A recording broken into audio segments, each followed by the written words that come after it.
Dans l'actualité de ce 20h, la visite de l'ancien port d'Ovando par le Premier ministre chef du gouvernement sur place. Julien Kogué-Bekale était s'imprégner du fonctionnement du logiciel Sidonia World. Les précisions, c'est dans un instant avec Lardine Guémamba de la rédaction de Gabon Première.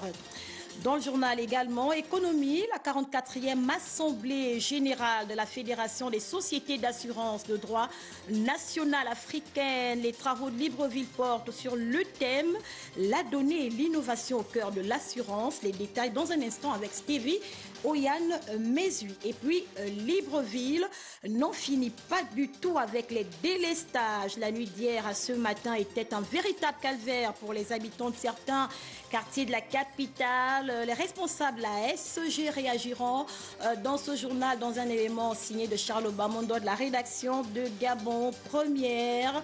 Et nous parlerons bien sûr politique avec la gratitude des populations d'Oyem à l'endroit du président de la République. Dû aux grandes actions réalisées en 10 ans de magistère, elles ont manifesté leur reconnaissance à la faveur d'une cérémonie. Voilà pour les titres. Bonsoir à tous, ravi de vous retrouver sur Gabon Première et bienvenue dans ce journal. Dans l'actualité à la primature, la visite ce matin de l'ancien port d'Ovando par le chef du gouvernement à la Direction générale des douanes et droits indirects. Julien Kogué-Bekale était s'imprégner du mode de fonctionnement du logiciel Sidonia World.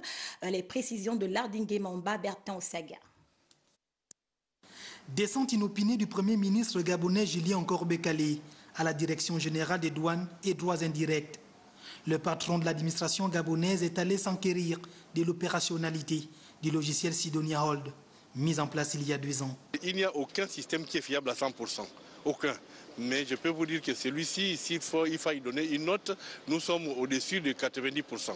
Donc pour atteindre les 100%, c'est nous-mêmes qui allons faire la montée en charge.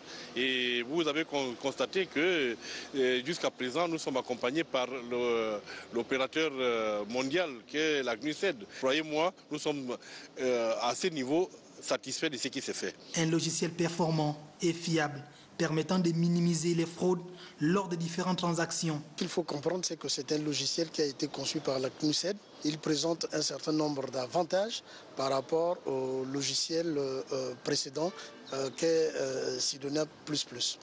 L'une des missions de l'administration de douane est de procéder à la liquidation des recettes. Bien, aujourd'hui, les recettes, dès qu'elles sont liquidées par l'administration de douane, sont aussitôt en temps réel prise en compte au niveau du trésor public. Ça, c'est déjà l'autre avantage, c'est la dématérialisation. Testé dans près de 85 pays dans le monde, le logiciel Sidonia World vise à améliorer le rendement, l'efficacité et la traçabilité du travail, tout en optimisant les recettes douanières. Et on parle diplomatie à présent avec cette rencontre interministérielle. Le ministre d'État en charge des Affaires étrangères et ses collègues des Transports et de la Santé ont dévisé ce matin avec le corps diplomatique. Et bien au cœur des échanges, les mesures prises par le Gabon face à la menace du coronavirus. Les précisions de Cyril Bertrand Galécos, Sandy Adzabé, Peter Monfombi. L'épidémie qui a déjà fait à ce jour plus de 1000 morts et 70 000 cas recensés en Chine et dans le monde suscite plusieurs interrogations et d'inquiétudes à travers les 5 continents.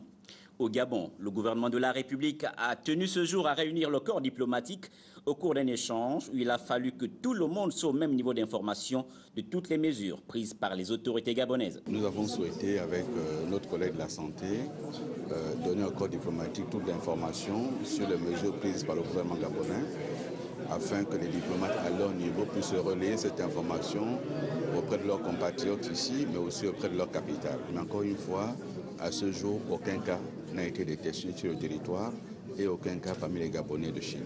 Si l'équivoque est levé sur la présence d'un cas de Covid-19 sur le territoire, les autorités sanitaires continuent cependant la surveillance épidémiologique. Ce plan d'action s'articule sur principalement 2 dispositifs. Donc un dispositif sécuritaire au niveau donc des différents ports d'entrée, que ce soit des ports d'entrée aériennes, portuaires et terrestres. Également un dispositif sanitaire donc, sur la surveillance donc, épidémiologique et sur les conditions d'isolement de ces patients, ainsi que le diagnostic donc, de laboratoire qui est fait actuellement au niveau du CIEMF. Pour Alec-Claude Bilibinzé et ses collègues du gouvernement, il est ici question de rassurer la population sur la gestion de cette épidémie par les plus autorités du pays.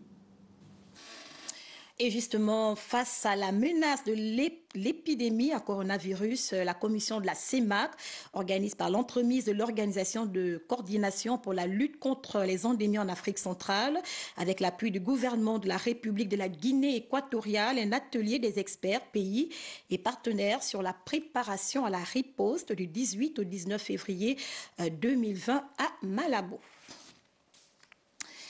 On reste dans le cadre de la coopération. Une délégation de l'Union européenne conduite par son ambassadeur a été donc reçue en audience par le ministre des Travaux publics, Léon Armel Bounda Balonzi. À l'ordre du jour, le point sur le projet de réalisation du bassin versant de Nzengayon, dont les travaux ont été suspendus depuis quelques années. Je vous en propose compte rendu avec Lariska Lormamengi, Victor Mundunga. Qu'en est-il des travaux d'aménagement du bassin versant de Nzengayong, suspendus depuis plusieurs années? Quel est le nœud du problème? Surtout, quelle solution pour la poursuite et la livraison définitive de ce chantier? C'est l'objet de la rencontre entre une délégation de l'Union européenne, conduite par son ambassadeur, et le ministre des Travaux publics, les deux représentant les partis qui financent ce projet. On s'est dit qu'on allait faire le point après pour savoir exactement de suivi, parce qu'il y a très peu pour terminer le projet. Je suis venu voir monsieur le ministre pour voir et on s'est mis d'accord. Tout le monde est en train de bouger et donc très rapidement, je pense, on peut achever ce projet. Ces travaux qui doivent être réalisés sur 2,4 km sont à ce jour à 86% de réalisation. L'Union européenne donc a autorisé le prolongement de l'accord de financement et a donc autorisé aussi un avenant aux travaux. Mais il reste que de la part de l'État gabonais, il y a des contraintes à lever, notamment une dette que nous devons régler rapidement à l'entreprise adjudicataire. C'est un peu moins de 1 milliard de francs CFA qu'on doit donc à l'entreprise Condoril, qu'il faut régler rapidement. C'est une obligation de l'État gabonais. Donc cet engagement-là, nous l'avons pris devant l'Union européenne. Si nous réglons rapidement cette enveloppe, l'Union européenne nous aide à continuer le projet. Le chantier de Nzengayong prend en compte l'aménagement de 5 ponts et 4 passerelles, lesquelles ont déjà toutes été réalisées. Cette rencontre marque donc la réouverture de ce dossier qui devra aboutir à la reprise des travaux d'ici quelques temps, au grand bonheur des populations de cette partie du 6e arrondissement de Libreville. Et après son audience avec la délégation de l'Union européenne, Léon Armel Bounda Balonzi a fait une descente de terrain à l'Agence nationale de l'urbanisation, des travaux topographiques et du cadastre pour s'imprégner du fonctionnement de cette structure mise en place pour appuyer la politique de l'habitat du président Ali Bongo Ndimba. Le compte rendu de Lariska Lormamengi, Victor Mundunga. Un tour du propriétaire qui a permis au ministre de l'Habitat de comprendre le fonctionnement sur le plan structurel et opérationnel de l'Agence nationale de l'urbanisme, des travaux topographiques et du cadastre. Si les Gabonais ont des terrains, ils vont construire. Les Gabonais construisent même très loin. Ça veut dire quoi? Ça veut dire que si on a des terrains, ils vont construire. Mais les terrains sont où là? Mais comment on n'arrive pas à les faire? Mais faisons-le. Pour le directeur général de l'ANUTTC, les manquements observés sont dus à de nombreuses difficultés que traverse l'entité. Les travaux que nous faisons ici se font avec du matériel sophistiqué, du matériel de précision, du matériel topographique de très haute valeur. Ce matériel aussi arrive en fin de vie utile, d'accord? Donc il faudrait le renouveler. Au sortir de cette visite, Léon Armel Bounda Balonzi pense qu'il faut un audit pour mieux cerner les limites et améliorer les prestations. En somme, il veut voir clair. Il me paraît urgent de faire un audit organisationnel, structurel, comptable et financier à l'effet d'améliorer ce qui se fait aujourd'hui. Parce que l'entité, c'était un instrument important, le chef de l'État, et pour la satisfaction des besoins de nos populations en matière d'accès au logement et l'habitat durable. L'ANUTTC a été mis en place en 2011 pour soutenir la politique de l'habitat du chef de l'État Ali Bongo Ondimba. Seulement, jusqu'ici, les usagers peinent à trouver satisfaction. Trop de contentieux, des procédures à n'en point finir, toute chose que le ministre de l'Habitat s'est engagé à rendre moins pénible, plus lisible et plus productif. Et le renforcement de la coopération bilatérale entre le Gabon et la Turquie en matière d'éducation. Objet des échanges ce matin entre l'ambassadeur de la Turquie au Gabon et le ministre de l'Éducation nationale, professeur Daouda Mugiama, compte rendu de Mirandangé Bertin Osaga. Dans le domaine de l'éducation nationale, la Turquie se positionne comme un partenaire de taille pour le Gabon. Il y a une volonté politique exprimée au très haut niveau pour apporter son expertise en la matière. Le domaine de l'éducation nationale, c'est un domaine de priorité pour la Turquie, mais je veux aussi pour le Gabon. Nous avons parlé avec Monsieur le ministre, échangé nos points de vue pour voir comment on pourrait accroître encore davantage nos relations dans ce domaine. Depuis 2005, la Turquie a octroyé plus de 50 bourses à l'État gabonais. Un programme financé par le gouvernement turc qui vise la création d'un réseau de futurs dirigeants. J'ai déjà commencé à présenter les bourses de Turquie la semaine dernière aux élèves. Je continuerai à faire de grands efforts dans ce domaine. Nous avons bien sûr l'école Maarif turco-gabonaise qui donne un enseignement qui est au sein de l'enseignement gabonais et qui donne un enseignement ici à Libreville. Ils ont un bon nombre d'effectifs d'élèves gabonais. Et nous sommes fiers. Nous sommes fiers d'avoir cette école. Nous sommes fiers qu'elle soit ici. Et nous sommes aussi fiers que les élèves ont un taux de réussite aux examens dans les ordres de 90%. La Turquie, à travers son ambassadeur, a l'ambition de raffermir les relations entre Libreville et Ankara. Un contact important par de multiples échanges de haut niveau. Voilà, l'harmonie relationnelle entre la Turquie et le Gabon se porte bien. De l'éducation à la santé sans transition. Ouverture ce matin à Libreville d'un atelier technique d'évaluation des autorités nationales de régulation pharmaceutique. Eh bien, les travaux visent l'harmonisation des politiques pharmaceutiques nationales en zone CEMAC, la communauté économique monétaire de l'Afrique centrale. Eh bien, c'est le ministre de la Santé, Max Limoukou, qui a donc présidé la cérémonie d'ouverture. Andy Tongi, Gérard Magagna. Les populations de la zone CEMAC manifestent le besoin de voir leur état de santé s'améliorer à travers la consommation des médicaments réglementés. Au Gabon, les plus hautes autorités en ont fait une préoccupation constante. Le gouvernement de la République a pris des mesures idoines afin de mettre sur le marché des médicaments et des dispositifs médicaux de bonne qualité, sécurisés et de moindre coût. Je déclare ouvert le présent atelier sur l'harmonisation des politiques pharmaceutiques. Au moins un médicament sur 10 dans les pays à revenus faibles ou intermédiaires sont de qualité inférieure ou faux. Qu'aucun pays ni une organisation seule ne peut lutter efficacement contre les produits médicaux de qualité inférieure. Une large coalition des partenaires disposant des ressources et technologies adaptées est donc nécessaire. L'Agence du médicament du Gabon, pour sa part, met tout en œuvre pour lutter contre la prolifération de la contrefaçon des médicaments. À long terme, nous devons nous attendre à mettre sur le marché des médicaments de qualité et des dispositifs médicaux de qualité. Nous devons protéger les populations. Il est vrai que, comme tous les pays de la sous-région, c'est un phénomène mondial.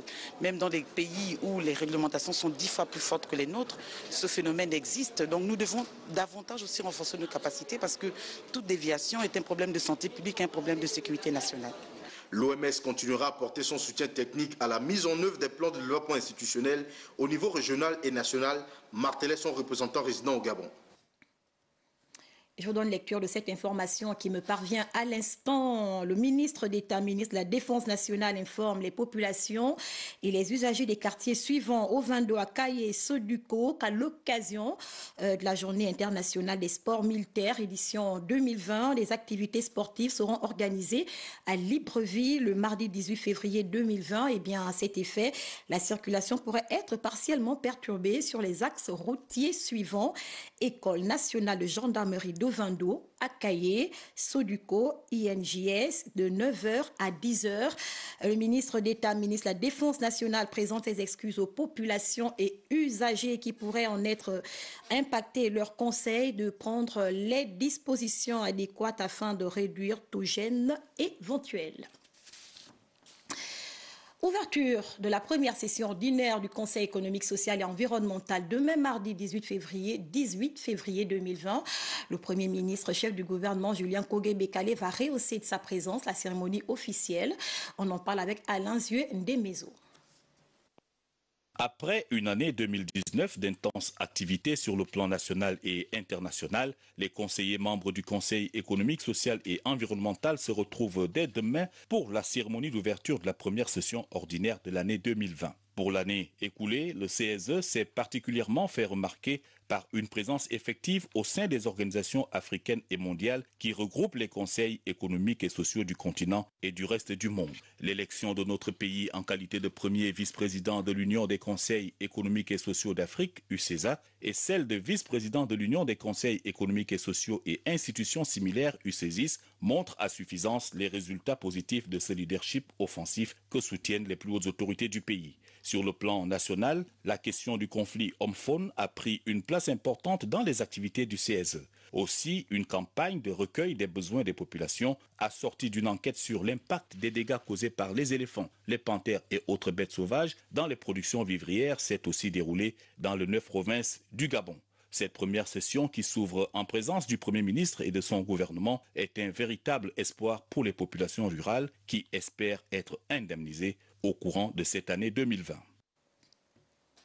On va parler formation à présent. L'université Omar Bongo dévoile sa première cuvée de docteurs au cours de l'année académique 2020 avec une mention très honorable. De jeunes étudiants gabonais viennent donc de conclure leur thèse portant respectivement sur le commerce international stratégique et sur la dichotomie croissance réelle en milieu sous-développé, cas de la CEMAC. Je vous en propose précision avec Arnaud Mbabekon, Michel John Boudéan. Une prouesse intellectuelle pour le département des sciences économiques de l'université Omar Bongo.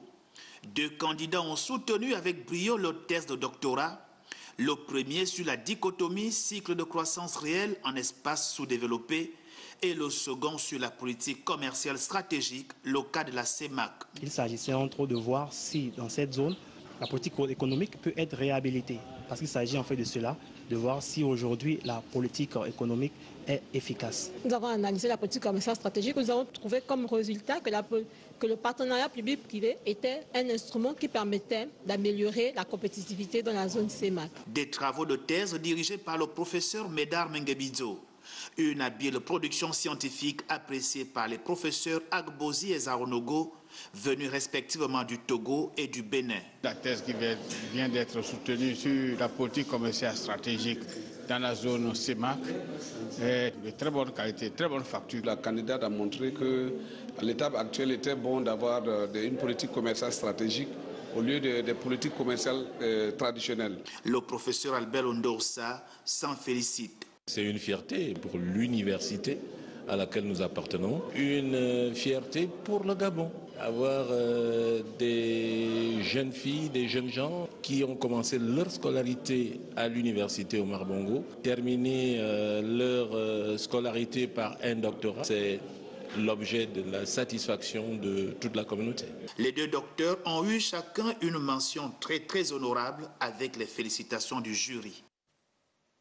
On parle économie à présent, la donnée et l'innovation au cœur de l'assurance. Le thème focalise les travaux de la 44e Assemblée générale de droit national africaine. Et c'est donc le ministre de l'économie Jean-Mario Gandaga qui a présidé la cérémonie d'ouverture des travaux ce matin en présence de Stevie Oyan Mezu et Richard Mobiwa. Voici la flamme qui doit éclairer les intelligences réunies à Libreville à l'occasion de la 44e Assemblée générale de la FANAF. Une rencontre très attendue par les acteurs du domaine des assurances et de la réassurance devant relever un challenge, éclore ce secteur porteur du développement de nos économies.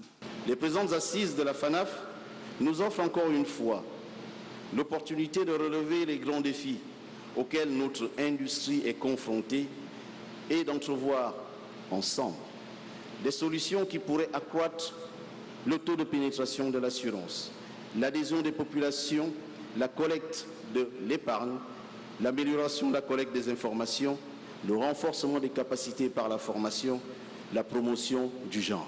Conférence inaugurale, travaux en atelier, c'est entre autres articulations qui devront permettre d'insuffler plus de dynamisme, d'énergie et surtout une nouvelle vision pour des résultats meilleurs dans l'exercice de cette profession.